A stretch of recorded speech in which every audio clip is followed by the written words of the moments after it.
सकाळी सकाळी चिमण्यांचं दर्शन घेतलं उमेशने आणि डमरूने आणि मस्त निघाले रोजच्या प्रमाणे चक्कर मारायला.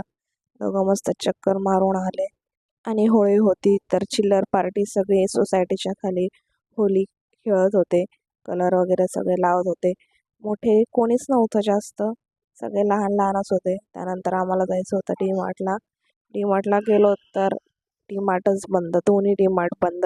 आमचा पोपट झाला. घरी आलो, डमरू खेळत होता. त्यानंतर मी मस्त दही पिले. उमेश गेलेला कामाला आणि इकडे मस्त मम्मी बनवत होते सोयाबीनची करी, कारण की दुपारी थोडंसंच काहीतरी बनवलेलं तर म्हटलं आता करी बनवूया.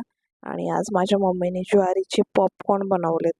तर हे काहीतरी युनिक आहे. तुम्ही कोणी बनवत असताल तर नक्की कमेंटमध्ये सांगा. ज्वारीचे पॉपकॉर्न कधी तुम्ही खाल्लेत का? खूप टेस्टी लागतात.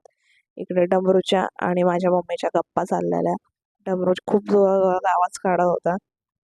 तर असंच होता आजचा दिवस. व्हिडिओला लाईक करा, सबस्क्राईब करा. भेटूया उद्या. बाय.